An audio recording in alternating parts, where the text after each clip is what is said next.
बहन मनीषा को न्याय दो, बहन मनीषा को न्याय दो। महिलाओं की सुरक्षा की जिम्मेदारी लेनी होगी। भिवानी पुलिस मुर्दाबाद, मुर्दाबाद, मुर्दाबाद। बहन मनीषा को इंसाफ दो, इंसाफ दो, इंसाफ दो। बहन मनीषा को इंसाफ दो, इंसाफ दो, इंसाफ दो। हरियाणा पुलिस मुर्दाबाद, मुर्दाबाद, मुर्दाबाद। हरियाणा पुलिस मुर्दाबाद, मुर्दाबाद, मुर्दाबाद। हमारी पुलिस मुर्दाबाद, मुर्दाबाद, मुर्दाबाद। दोषियों को कार्रवाई करो, कार्रवाई करो, कार्रवाई करो। दोषियों को फांसी की सजा दो, सजा दो, सजा दो। दोषियों को फांसी की सजा दो, सजा दो। मुर्दाबाद, मुर्दाबाद, मुर्दाबाद। हरियाणा पुलिस मुर्दाबाद, मुर्दाबाद, मुर्दाबाद। बहन मनीषा को इंसाफ दो, इंसाफ दो, इंसाफ दो। को न्याय दो, न्याय दो, न्याय दो। बहन मनीषा को न्याय दो, न्याय दो, न्याय दो। दोषियों को सजा दो, सजा दो, सजा दो। दोषियों को सजा दो, सजा दो, सजा दो। भिवानी पुलिस प्रशासन मुर्दाबाद, मुर्दाबाद, मुर्दाबाद। पुलिस प्रशासन मुर्दाबाद, मुर्दाबाद, मुर्दाबाद। महिलाओं की सुरक्षा की जिम्मेदारी लेनी होगी, जिम्मेदारी लेनी होगी, लेनी होगी, लेनी होगी। हरियाणा के भिवानी में मनीषा की निर्मम हत्या के विरोध में कलायत व आसपास के आधा दर्शन गांव में एक विशाल विरोध प्रदर्शन आयोजित किया गया, जिसमें न्याय की मांग की गई। इस प्रदर्शन का आयोजन कलायत युवा मंच और नौजवान भारत सभा ने किया था। यहाँ विरोध प्रदर्शन से जुड़ी कुछ मुख्य बातें दी गई हैं। आयोजक और प्रतिभागी। यह प्रदर्शन कलायत युवा मंच और नौजवान भारत सभा द्वारा आयोजित किया गया था, जिसमें सैकड़ों लोगों ने भाग लिया। इसमें संदीप, गौरव, कालू, पाली, अजय, जस्सी राणा, किसान नेता सुरेंद्र, गुरनाम और संजू यादव जैसे युवाओं ने बढ़ चढ़कर हिस्सा लिया।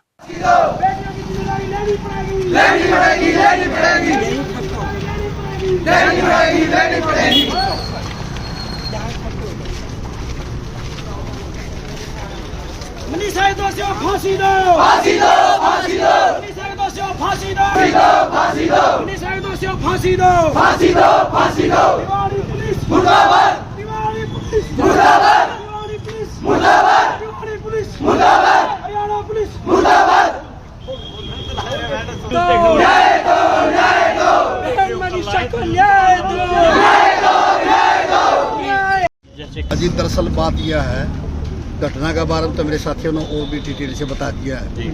मैंने कहूँ ऐसा भय का माहौल पैदा हो गया है कि 3 साल से लेकर 2.5 साल से लेकर 70 साल की महिला तक भी स्कूल में, कॉलेज में, खेत में, क्यार में, आण में, जान में मतलब भेज दिया। हाँ, जब तक नहीं आती कल फड़क फड़क कर ठीक आ जाएगी ना जी। ये माहौल इस सरकार में मतलब पैदा हो गया है। दूसरी 2014 में प्रधानमंत्री बना होती ये वादा किया था कि रात में 1 बजे भी महिला या लड़की स्कूल में, कॉलेज में, एक संस्था में कई चीज़ों को टोकनियाँ नहीं पाओगे। आज या देखो कि न्याय दिलाने के लिए भी लाखों लाखों संख्या में प्रदर्शन धरने करने पड़ रहे हैं। इतनी शर्म की बात है सरकार की, इन्हें सोचना चाहिए, समझना चाहिए।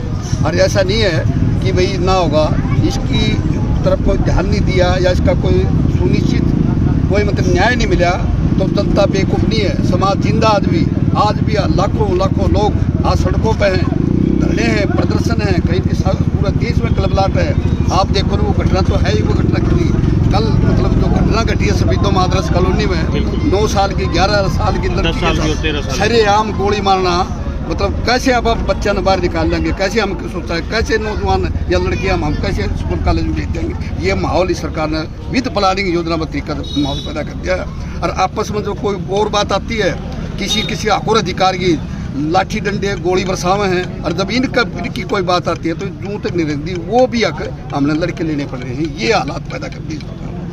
अगर कोई सुसाइड करता है या तो वो सुसाइड को अपनी जेब में रखता है या फिर घर के किसी कोने में ऐसे स्थान पर के घर के परिवार के सदस्यों को हाथ चला जाए वहां रखता है। लेकिन स्कूल का तो औचित्य ही नहीं कि उसकी कॉपी के अंदर मिला है।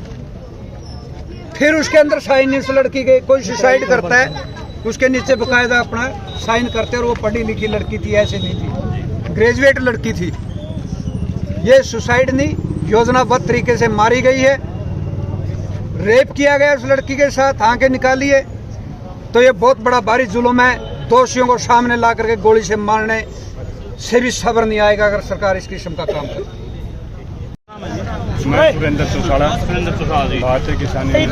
2 मिनट खड़े हो गए। देखिए, जो ये जघन्य अपराध हुआ है इसकी हम कड़े शब्दों में निंदा करते हैं और पुलिस प्रशासन ने जो बर्बरता दिखाई है पीड़ित परिवार के पक्ष, जैसे कि वो गुमशुदा की दरखास्त देने के लिए वहाँ पर गए थे, पुलिस प्रशासन का कहना था कि 2-4 दिन में आ जाएगी, कोर्ट मैरिज सर्टिफिकेट लेकर के आपके घर पहुँच जाएगी।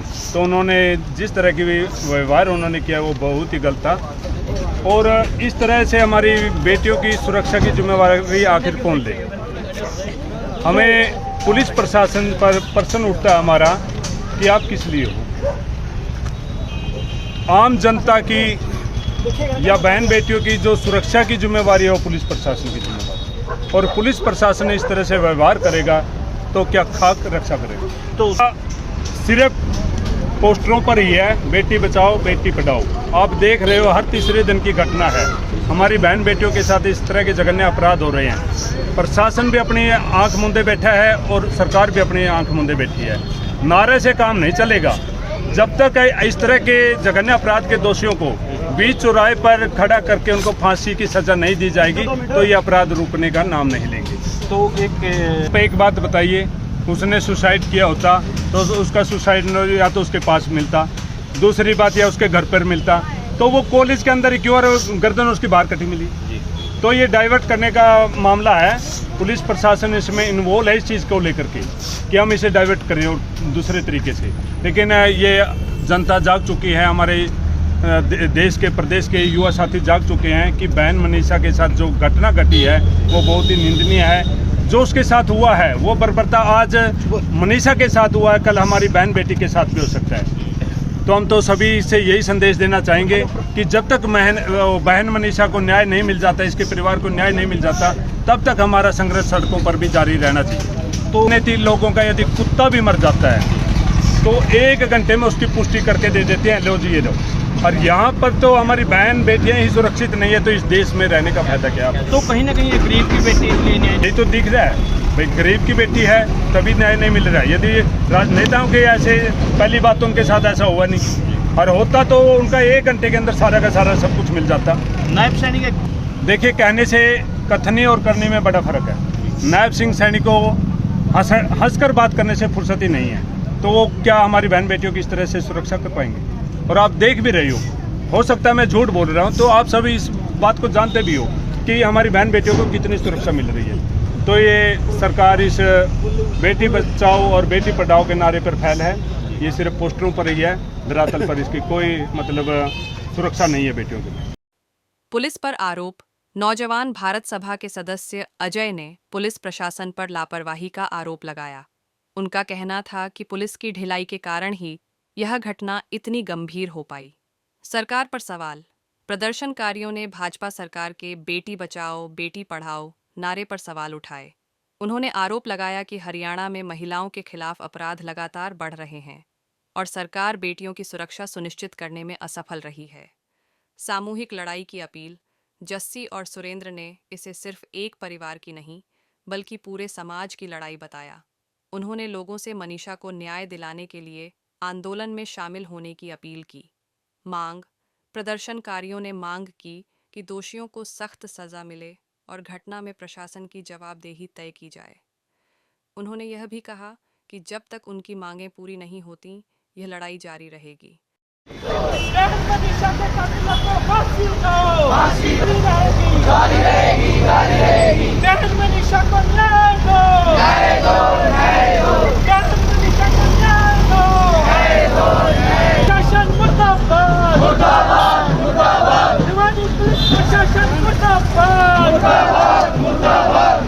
महिलाओं की सुरक्षा की जिम्मेदारी लेनी होगी, लेनी होगी, लेनी होगी। महिलाओं की सुरक्षा की जिम्मेदारी लेनी होगी, लेनी होगी। था आज कलयुग के अंदर आप देख सकते हो, आज तीसरे दिन की घटना है। हमारी बहन बेटियों के साथ ऐसे जघन्य अपराध हो रहे हैं, तो ये कब रुकेंगे। जब हम सभी युवा साथी बहन मनीषा के परिजनों को, पीड़ितों को न्याय दिलवाने का हम काम करेंगे। आज इसी मकसद से लेकर के यहाँ पर इकट्ठा हुए हैं। भारतीय किसान यूनियन की टीम हमारे क्रांतिकारी यूनियन के साथी तमाम सभी संगठन, किसान, सामाजिक संगठन सभी एक साथ इकट्ठा हुए हैं। तो बहन मनीषा को जब तक न्याय नहीं मिलेगा ये लड़ाई हमारी जारी रहेगी। आज कलायत के अंदर है, फिर रोड के ऊपर भी जिला सतर पर हमें जो भी आंदोलन प्रदर्शन करना पड़ा, हम वहाँ से भी पीछे हटने वाले नहीं है साथी। और एक हमारी नैतिक जिम्मेवारी बनती है, जब भी यहाँ पर हमारा प्रदर्शन चलेगा तो सभी युवा साथी अनुशासन में रह करके, एकत्रित होकर के सिर्फ नारों का साथ देंगे। क्योंकि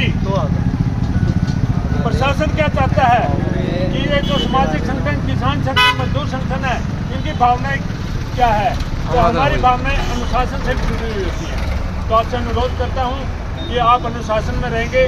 बड़ी आशा और उम्मीद है युवा साथियों से। और भारतीय किसान यूनियन के हमारे सीनियर प्रधान साथी, जय जवान, जय किसान और जय संविधान। है कि आज के समय में ये पूरे हरियाणा के अंदर एक आक्रोश का माहौल है। सिर्फ कलायत में नहीं है, तमाम आसपास के गांव में, कल चौशाला में, आज बालू में, सजुमा, पूरे हरियाणा के अंदर इस समय नौजवान, महिलाएं, मजदूर, किसान सड़कों पे हैं। क्योंकि वो मानते हैं ये सिर्फ एक दीवानी का मामला नहीं है मनीषा का। पूरे समाज के अंदर हर 14वें मिनट में किसी महिला के साथ कोई बलात्कार जैसी घटना हो रही है, और उसके अंदर जो न्याय मिलता है वो बहुत ही कम, 2%, 3% महिलाओं को न्याय मिलता है। 97% मामलों में वो दोषी पकड़े ही नहीं जाते। तो कहीं ना कहीं जो बात आई है, ये साफ तौर पे दिखाते हैं कि ये पूरे बीजेपी सरकार का जो नारा 2014 में था, बेटी बचाओ बेटी पढ़ाओ, ये नारा पोस्टरों पे और होर्डिंग पे ही रह गया है। ज़मीनी हकीकत ये है कि ये नारा एकदम पूरी तरीके से फेक है। आज बेटी बचाओ और बेटी पढ़ाओ हम लोगों को इन भाजपा सरकार वालों के मंत्रियों से ज़रूरी है। चाहे वो रेसलर का मुद्दा हो, जब विनेश फोगाट बैठे थे, इन्हीं के तमाम जो नेता मंत्री हैं वो खुद ही दोषी हैं। जो इस तरीके की स्त्री विरोधी अपराधों में लिप्त होंगे, उनकी सरकार से हम लोगों को ज़्यादा उम्मीद नहीं है। हम लोगों को उम्मीद ये है कि आज लोग जागरूक हो, इन मुद्दों को लेके आवाज़ उठाएं। इसके लिए समाज को भी जागरूक होने की ज़रूरत है। समाज के अंदर अगर ऐसे अपराध होते हैं तो जिस तरीके से ये रोष प्रदर्शन है, हम मानते हैं कि रोष के साथ एक रणनीति भी बनाने की ज़रूरत है। और समाज के अंदर जिस तरीके के लगातार स्त्री विरोधी अपराध हो रहे हैं, इसको रोकने की जिम्मेदारी व्यवस्था की तो है ही, सरकार की, पुलिस प्रशासन की है, लेकिन समाज में भी ये जो तमाम नौजवान हैं, हम लोग इनसे भी अपील करेंगे, क्योंकि जो अपराधी हैं वो कोई आसमान से पैदा नहीं हो रहे। तो देखिए, इस समय पूरे हरियाणा के अंदर कह सकते हैं माफिया राज है। सरकार पूरी तरीके से फेल है, कानून व्यवस्था के मामले में पूरी तरीके से फेल है। हम लोग कलायत में भी देख सकते हैं और पूरे आसपास के अंदर जो शहरों में रोजाना अखबार का पहला पन्ना से लेके अंतिम पन्ने तक हरियाणा के अंदर कहीं यमुनानगर, कहीं करनाल, कहीं दिल्ली, मतलब जींद, हर जगह पे रोज़ गैंगवार हो रही है, रोज़ फिरौती मांगी जा रही है। तो इसके लिए तो पूरी तरीके से सरकार जिम्मेदार है। लेकिन हम लोग इस पूरे मनीषा वाले मामले में, क्योंकि हम लोगों को लगता है ये एक ऐसा मामला है जो सिर्फ मनीषा के न्याय की लड़ाई नहीं है, और भी जो लड़कियां हैं, क्योंकि इस घटना के बाद तमाम लड़कियों को बाहर भेजना बंद कर देते हैं माँ बाप। जब ऐसी घटना आती है तो लड़कियों को पे अपराधियों पे रोक लगनी चाहिए। रोक हम लोग लड़कियों पे लगा देते हैं कि लड़की बाहर जाएगी तो सुरक्षित है या नहीं। तो असल तो अपराधियों पे काबू होना चाहिए। इसलिए हम लोगों को लगता है कि इसके इंसाफ की लड़ाई जारी रखनी चाहिए। आज तमाम कलायत के नौजवानों ने एकजुटता के साथ इस अभियान को लिया है, एक रोष प्रदर्शन किया है। हम लोग तमाम नौजवानों का भी धन्यवाद देंगे। ये किसी समाज, सजग समाज की पहचान होती है कि वो अन्याय के खिलाफ आवाज़ उठाता है। आज जो सड़कों पे अन्याय के खिलाफ नौजवान सड़कों पे उतरे हैं, इससे एक उम्मीद बनती है कि हम लोग इन तमाम जो ऐसी घटनाएं होती हैं इस पे रोक लगा सकते हैं, इसके खिलाफ सरकार पर दबाव बना सकते हैं। ये सरकार जो बेटी बचाओ बेटी पढ़ाओ का जो नारा लगा रही है, उसका नारा लगा के जो हमारा हरियाणा का सीएम है, अपनी जो सत्ता के मस्त है वो सत्ता में हर दिन जो सत्ता का नशा उसके ऊपर चढ़ा हुआ है। ऐसा तो किसी के ऊपर नहीं देखा। गृह मंत्रालय भी शायद उनके पास है, लेकिन लगातार जो पूरे हरियाणा के अंदर ग्राफ बढ़ रहा है क्राइम, आज चीन के अंदर भी चली है। मतलब ये तो सामान्य सी बात हो गई कि गोलियाँ चल रही है किसी बेटी के साथ या किसी मजदूर के साथ या किसी भी मतलब कोई अपराध है बढ़ता ही जा रहा है। आप किसी मोबाइल को ओपन कर लो, टीवी खोल लो या अखबार देख लो, हर पन्ने पर और हर दूसरी खबर आपको क्राइम की मिलेगी। लेकिन क्राइम को लेकर अभी तक सरकार का कोई सख्त रवैया नहीं है, लेकिन सरेआम लगातार क्राइम बढ़ता जा रहा है हरियाणा में। सरकार किरमाजेगी वापिस। भिवानी पुलिस ने ये बोला है, जब उसके परिवार वाले गए थे दरखास्त देने के लिए, तो भिवानी पुलिस ने ये कहा भाई भागी होगी 2-3 दिन में वापिस आ जाएगी, इनका बाट देख लो। वापिस आ ये है क्या हमारा कानून, हरियाणा का कानून ये है। क्या कार्रवाई करेगा कानून? जो मतलब यही तो है जो अब वो खाना पूर्ति करने में लगे हुए हैं। जब सरकार मतलब पूरा समाज खड़ा हो गया है, उसको पता है कि भी ये कोई छोटा मोटा मामला नहीं रहा है। एक व्यक्ति को इंसाफ दिलाने के लिए पूरे भारतवर्ष में लोग सड़कों पे निकल चुके हैं, तो अब उनके ऊपर दबाव है। अब कुछ ना कुछ वो दबाने के लिए मतलब इस तरह के हथकंडे तो अपनाएगी। तो इसलिए आज ये सुसाइड नोट निकाल दिया। अगर ये तो होता तो पहले दिन पता होना चाहिए था, मतलब उसकी डायरी है या उसके पास ही मिलना चाहिए था। ओटी कहीं मिल रही है और वो सुसाइड नोट कहीं मिल रहा है, ये पता नहीं। सुसाइड भी है लेकिन इसका जांच तो होना चाहिए। लेकिन उन्होंने तो पहले सीधा इल्जाम लगा दिया किसी के साथ बात। ये तो मतलब इसके ऊपर तो सख्त एक्शन। भाई साहब न्यूज़ तो ये भी चल रही है कि रेप किया है लड़की का, वो अपना रेप क्यों करवाएगी? अगर वो सुसाइड नहीं उसका मिल गया, ठीक है मिल गया। अगर उसने खुद सुसाइड किया है तो वो रेप क्यों करवाएगी अपने आप? ये बताओ आप, वो अपना रेप क्यों करवाएगी? रेप करवा के ही मरेगी क्या वो? उसका सुसाइड नोट वही मिलना था, उसकी जहाँ उसकी बोटी है वही मिलना था। सुसाइड नोटबुक में वही होना था, उसका सारा सामान उसका वही होना था उसके पास। उसका रेप भी हुआ है, न्यूज़ तो सारी चल रही है ना। सुसाइड नोट वाली भी चला दिया आज, ठीक है। ये तो अपने फंडे अपने न्यूज़ है सब, ठीक है। लोग जितनी मुँह है इतनी बात है भाई साहब, ठीक है। लेकिन कोई भी लड़की अपना ना तो रेप करवाएगी। अगर उसने सुसाइड करना था, उसका घर भी था उसका, तो बड़ी बात ये बिल्कुल भी नहीं है विश्वास भाई साहब। जिन्होंने सीधा बोल दिया भाई भाग्य होगी 2-3 दिन में आ जाएगी, उसका बहन नहीं गई, उसका बेटी नहीं, उसके भी होगी बेटी। तो इसका लागा वो जाना है भाई, इसका लागा नहीं वो जाना है, उसका बेटी कोई नहीं होगी, उसने कह दी। एक और है, उन्होंने सरकार से आंकड़े माने ना, हरियाणा से हर दिन 45 लोग मिसिंग हो रहे हैं। ये कितना बड़ा आंकड़ा है, मतलब इसको भी सरकार को छुपाया जा रहा है। तो नेशनल ह्यूमन राइट्स के जो जानकारी उन्होंने मांगी है ना, उसके अनुसार ये जानकारी मिली है। तो अब लगा लो आप पता भी अब इससे कितना ग्राफ बढ़ रहा है क्राइम। तो अंतिम देखिए मेरी तो पूरे समाज से अपील है कि इसके खिलाफ सड़कों पर उतरना चाहिए। जब तक लड़की है तो हमारी बहन को इंसाफ नहीं मिल जाता, और हम भी इसको लगातार आंदोलन को बना के रखते हैं। सड़कों पे उतरने से भी कुछ नहीं होगा, है ना। जब इनको जवाब देना चाहिए, ठीक है। असल सवाल ये वोट मांगने आते हैं ना, जब इनको जवाब दो। क्यों बैठते हैं कुर्सियों पे? तो सड़कों पे निकलने से कुछ नहीं बनेगा भाई साहब। तो विपक्ष की बात ही नहीं है, ये तो समाज की घटना है। इसमें हर व्यक्ति को बाहर आना चाहिए। मतलब चाहे सत्ता पक्ष हो चाहे विपक्ष हो, इसमें तो राजनीति की बात चलनी चाहिए। इसमें तो समाज के हर व्यक्ति को आगे आके, और ये हमारी बहन जो मनीषा है, चाहे जो भी है, उसकी सच्चाई सामने आनी चाहिए। समाज की निष्पक्ष रूप से सच्चाई सामने आनी चाहिए। ऐसा ना हो सरकार इसकी लिपापोती करके और इस मामले को दबा दे। और मेरी तो लोगों से भी अपील है कि हमें सबको मतलब जागरूक रहना चाहिए। जब भी समाज में कोई मुद्दा हो, हमारी शिक्षा प्रणाली भी ऐसी बना दी। मतलब टेक्नोलॉजी आई किस लिए है? टेक्नोलॉजी इसलिए आई है कि ताकि समाज को अच्छे काम किए जा सके और इंसान की सुविधा के लिए है। लेकिन सरकारों ने परी प्लानिंग, मतलब आप मोबाइल खोलोगे आपको पता है भी क्या चलेगा उसके अंदर। छोटे छोटे बच्चों का दिमाग गेम में और मतलब पता नहीं किस किस चीज़ में लगा के रखती है, मैं बता भी नहीं सकता। तो परी प्लानिंग करके